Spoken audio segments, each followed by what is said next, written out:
There's going to be 4 events or people that inspired horror films. The first one that I'm going to go over is The Exorcist. Linda Blair classic, amazing film. The filmography in that was just incredible. All the special effects, there was no CGI, so everything was practical effects, which is... soup, right? Yep. So The Exorcist was based on a book written by William Peter Blatty. People think that it's his recollection of actual events. It's not. It's actually based on stories that he read in the 1940s.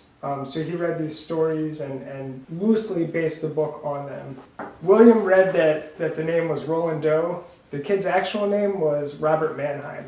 So I'm not sure how they... Yeah, it's not close. Yeah, I don't know. Guess was he drunk? So his aunt introduced him to the occult and witchcraft at a young age. Ouija boards, things like that, summoning spirits, trying to talk to him. The insane clown posse introduced me to the occult. And they still don't know what magnets do. His aunt passed away, and then crazy things started happening around the house. Things were moving, they heard noises, and then obviously the kid started acting weird. He was levitating, they say. He had things carved in his chest, he was making guttural noises. At that point, they brought him to a different house, and it kept happening, so they had priests come in. And the priest testified that he was levitating and doing all this crazy stuff, and he had the words evil carved into his body somewhere. At one point, he broke free of his shackles, or his restraints, and he stabbed one of the priests with a broken bed spring. He underwent his exorcisms at Georgetown University Hospital. So that's where they actually did it. It wasn't in a house as in The Exorcist. Looking back on it, doctors and scientists now believe that he was just a brat and maybe had a mental condition, that he was pulling tricks on people and pranks to try to get attention. Levitate? Yeah. I don't know. But people see things and they hear things. Yeah, it might not be there. So a lot of exorcisms and exorcism stories are now believed to be mental illness, like schizophrenia, bipolar, different things like that, multiple personalities. There are unexplained things, of course. People supposedly speaking Latin that had no former knowledge of Latin. There are stories of people speaking in voices that are so far in range that they couldn't possibly do it. But the common theory now is it's mental illness, something like that. All right, your film. Second film we're going to take a look at is The Conjuring from a couple years back. Yep. This is based on the research of Ed and Lorraine Warren. They investigated the Perron family in Harrisville, Rhode Island in 1971.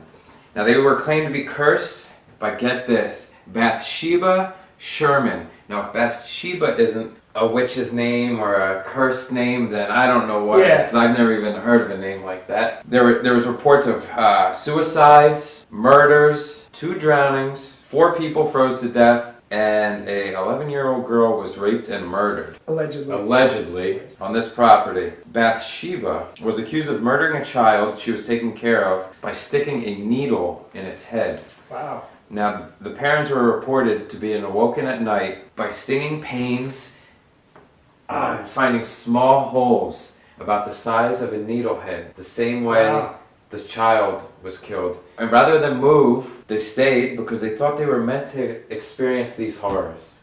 And what were they quoted as saying? Listen to this. This is good. This is what they were quoted as. I hear that question most every day. I think we were supposed to have this experience and share it with the world. The Conjuring had the doll Annabelle in it. Right. Okay? There's a movie called Annabelle. Was it the Annabelle doll, or was it the actual, like the Raggedy Ann doll that was Annabelle? Annabelle, that you've seen in the movie, wasn't that. She was a Raggedy Ann doll. The Annabelle movie has nothing to do with The Conjuring, but Annabelle was in The Conjuring. I think it was a Raggedy Ann doll. Okay. So anyway, so now we fast forward. It's 2018. The current owners of this property are saying all of this are lies. It's all myths and nonsense. They said they've been badgered by fans since the movie came out. They've even put up a 1-hour video on YouTube debunking everything that's been said. All right, our third film is my personal favorite of all time. Gia Lee with Jennifer Lopez. Oh, there he is. There he is. It's Freddy Krueger. It's Nightmare on Elm Street, folks. So Wes Craven actually based it on articles that he read in the LA Times. A series of 5 articles in the 1980s about Laotian refugees dying in their sleep. I actually have these 5 articles. I found the actual articles and I put them on our website, dangerousmort.com. Yeah, so these Laotian refugees were just dying in their sleep out of nowhere. They wouldn't sleep. They would talk about these terrifying nightmares that they had and that they would die from sleeping. The paper never correlated the 5 stories. So there were 5 stories from 5 different people, and they never isolated incidents. And they never, five stories, but they never tied them together. So they never said like, oh, this is an epidemic. It's just 5 strange things that happened. And they were so close together in time. It was like 1981 to 1983. These 5 articles were put out. And it was oddly specific to Laotian refugees. The 3rd time that it happened, there was a 21-year-old Laotian. He was the son of a physician, and they kept telling him, you need sleep, you must sleep. And he said, no, you don't understand. I've had nightmares before, but this is different.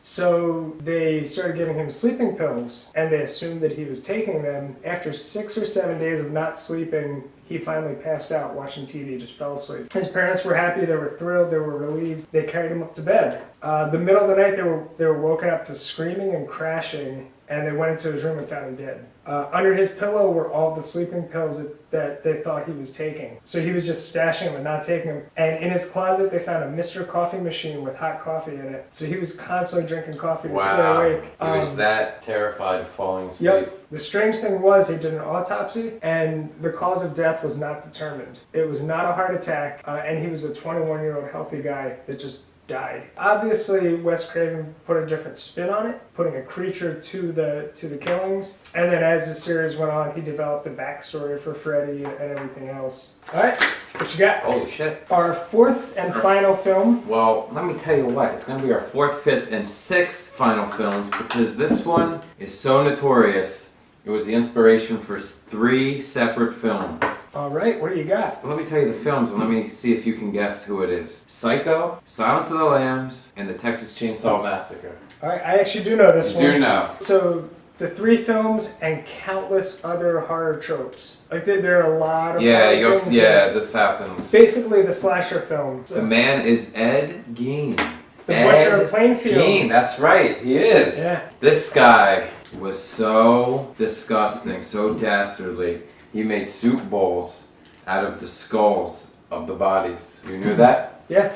He made furniture. He made chairs out of skin. Lampshades. Boom, right there. He made lampshades. What's that sound like? Sounds like Silence of the Lambs to me. Sounds like the inspiration to me. Buffalo Bill. Yep. It puts the lotion on its skin. Yep, or else it gets the hose again. On the walls of his rundown farmhouse, there was mounted, preserved faces. Wow. Yeah, it's pretty twisted. Yeah. I mean, think about that in a horror movie sense, it's pretty weird, but this happened in real life. There's a real dude putting like faces up on his wall. That's pretty weird. I actually saw some of the crime scene photos from his house. There are pictures of the inside of his house in the Museum of Death in Hollywood. Let me close from the victim's skin, and here we go with Psycho. He was obsessed with his mother. She passed away from a stroke, and after that happened, he started digging up old women from his local cemetery. Very strange. Ed Gein only confessed to 2 murders, and he said all the rest of the bodies he dug up out of all At that point, does it really matter? Like, I don't know,